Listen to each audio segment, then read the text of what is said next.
Firefighters don't get recognition for sitting around and picking their noses. They get it for being seriously badass. They run into burning buildings, save children from high-rises, rappel down roofs like ninjas, and perform a host of other acts of courage across a variety of dynamic scenarios. In this list, we'll cover real-life firefighters who went above and beyond the call of duty. Whether jumping from planes, leading men to survival, or even serving their country on secret missions, the following feats belong in action movies. A number of these heroes disregarded injuries to themselves in order to save the lives of others. Number 10. Deanne Schulman, first female smokejumper. So-called hotshot firefighter crews, trained to fight fires in remote areas with little logistical support, are considered some of the most elite units in the country, and have been referred to as the Special Forces of Firefighting. Smokejumpers are a national resource to combat the growing number of forest fires in the U.S. each year. When fires are nearly impossible to reach on foot, are spreading rapidly, or have unknown fire patterns, the smokejumpers are tasked with the job. They jump out of perfectly good airplanes carrying all of their gear on their backs, which often exceeds 45 kilograms. They act as the eyes on the ground and help coordinate other assets to their location.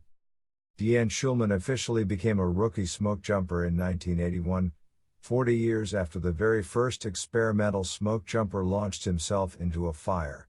In 1979 she passed the rigorous selection course, but she washed out of training because she failed to meet the height and weight requirements at the time. She was shy of the minimum weight by just 2.3 kilograms. Schulman transcended the stereotypes of women in male-dominant professions. As of 2013, there were more than 400 smokejumpers, with 27 being women.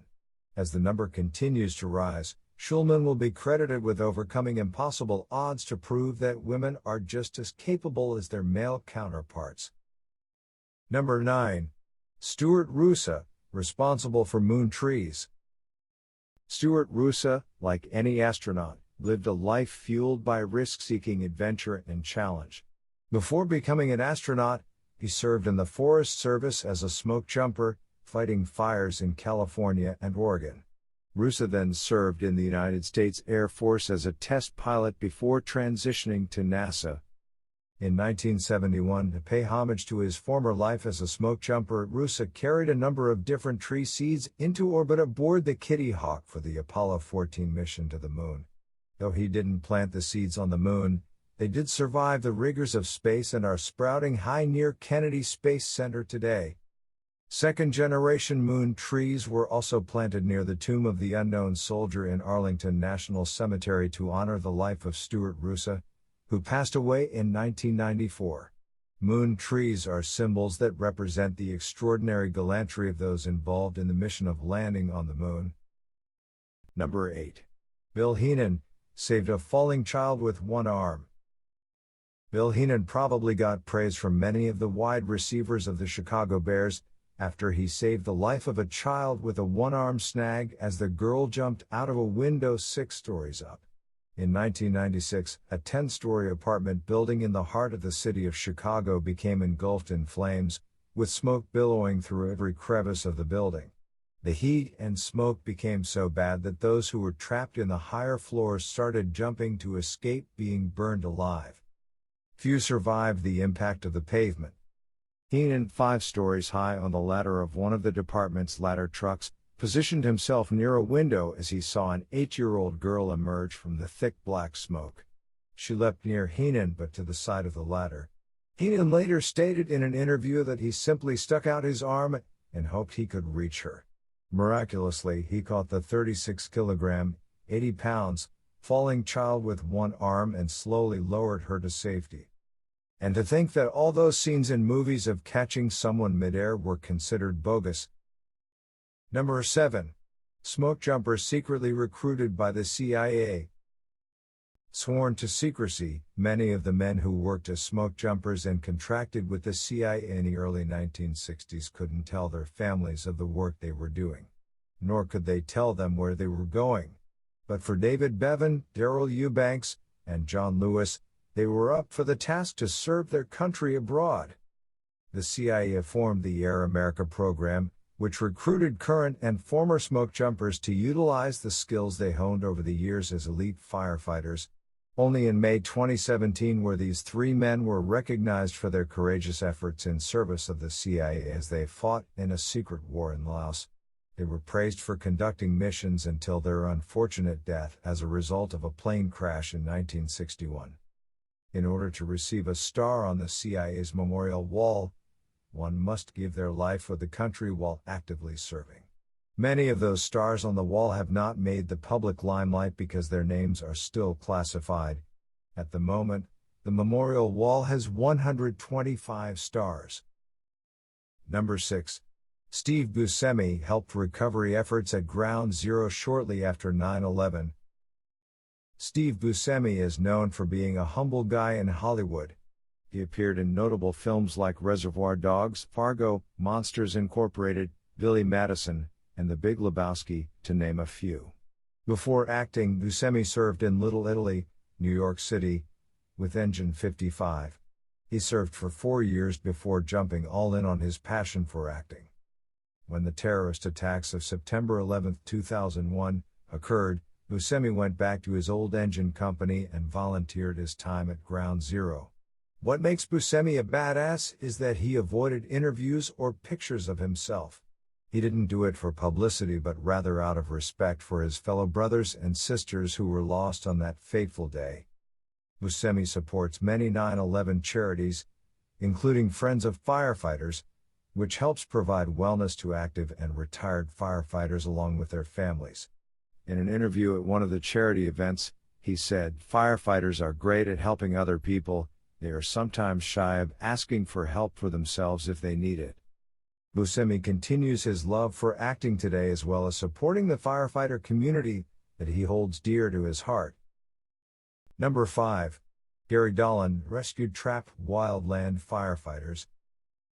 In all the years of piloting helicopters for wildfires, Gary Dolan's fears became a reality when the events of September 15, 2014, mimicked those of the tragedy the previous year, where 19 Prescott wildland firefighters of the Granite Mountain Hotshots perished after deploying their fire shelters.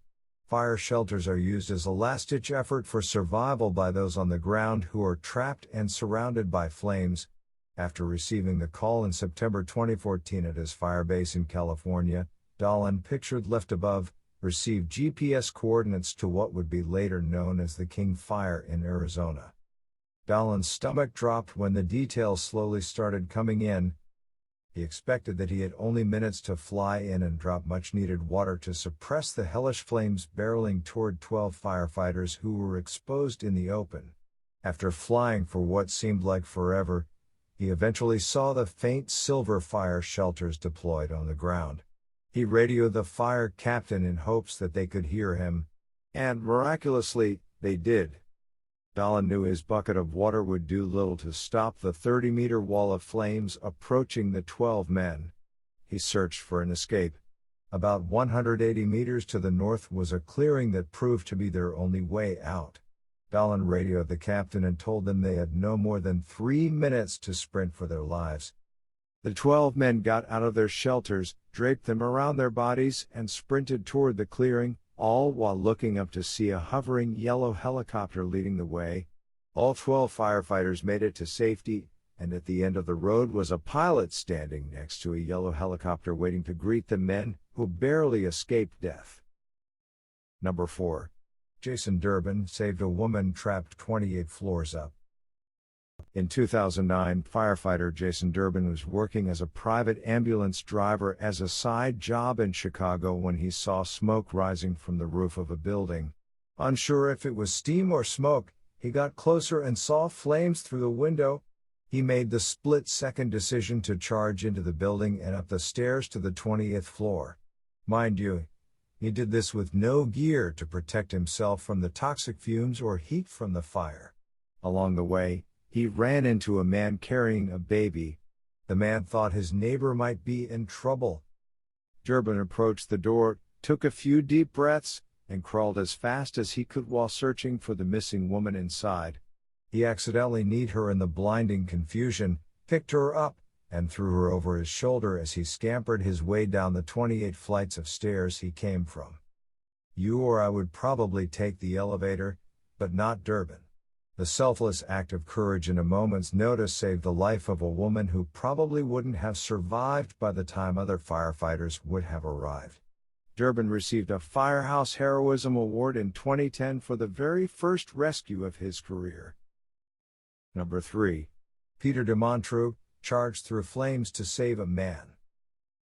Peter DeMuro is a New York City firefighter who responded to a call of a structure fire in Brooklyn in 2010. The fire was so bad that the sensor indicating the amount of heat the fire was circulating started to melt against his protective suit. He heard a man screaming near a window but couldn't find a route to get to him. With each footstep through zero visibility that DeMuro moved forward, the heat became more intense. As he crawled on his hands and knees through the kitchen, he saw the man hanging half his body out the window trying to get a breath of air. DeMuro grabbed the man. He later stated in an interview, "He was at my left side. We go to the front room, and the whole thing turns orange. It was like someone turned the lights on." The flames, described as 1,000-degree heat, were so hot that DeMuro's bunker coat couldn't completely protect him. He moved as quickly as he could as the flames burned his body. He would later describe the feeling of his face being burned as like being poked with needles. DeMuro got the man to the window, onto the ladder, and immediately into an ambulance that rushed toward the hospital. The man suffered second-degree burns over 40% of his body, but he survived. DeMuro would later receive the Public Safety Officer Medal of Valor from Vice President Biden at the White House. Number 2. Jack Pritchard, the most decorated firefighter in FDNY history. Where to begin with telling the story of the most decorated firefighter in the history of the New York City Fire Department? That title alone should hold a lot of merit, especially after seeing the types of valor that were highlighted so far on this list. Let's first begin by stating that Jack Pritchard wasn't immune to fire, though he sure acted like it. At the start of his career, he helped save a child with mental disabilities trapped on the 3rd floor. He sprinted to the floor without an oxygen mask, realized the situation was dire, and smothered the child with his jacket as he jumped down to the 1st floor. His teammates sprayed water on them as they were rushed to the burn unit of the hospital. He was later given his own command and held his men to the highest of standards imaginable. Rescue 2 was an elite unit that specialized in going into burning buildings and saving any living life form that occupied the structure. In 1992, he didn't wait for orders and went into a building to find a man on fire in his bed. He extinguished the man and dragged him out of the building by himself. In 1998, Pritchard risked his life yet again when he learned a baby was left in the crib of her room. With what we've seen so far of Pritchard, we can assume that he was the first person to volunteer for the job. And we are right. He noticed the baby was still alive when he reached the crib but was unable to pick the baby up without further risking burns to its body. Instead, Pritchard grabbed the entire crib with his bare hands and, despite severely burning his hands on the melting crib, dragged it outside to his teammates. He would receive his 2nd Bennett Medal, which is the highest medal of valor in the New York City Fire Department. Pritchard retired in 1999 and is considered one of the greatest firefighters to have ever lived. Number 1. Eddie Loader, the most decorated firefighter in the history of the Boston Fire Department. In 1987, Edward T. Loader of the Elite Rescue Company, one of the Boston Fire Department, was awarded the Roll of Merit when he and members of his unit rappelled down an elevator shaft to save 2 trapped men stuck between the 5th and 8th floors. They managed to fit the men, who were working maintenance on the building, through a space as small as 0.6 meters square. 3 years later, Loader was awarded the Walter Scott Medal for Valor for rescuing a woman in a manner so legendary it would be considered unrealistic if it were put into a film. A woman was threatening to jump from the windowsill of the Ritz-Carlton Hotel, 55 meters above the ground. After 2 hours of unsuccessful negotiations, Loader linked up his rappel system around his body, lowered himself just out of the woman's field of view, pushed off the side of the hotel, and kicked the woman into the room with his feet.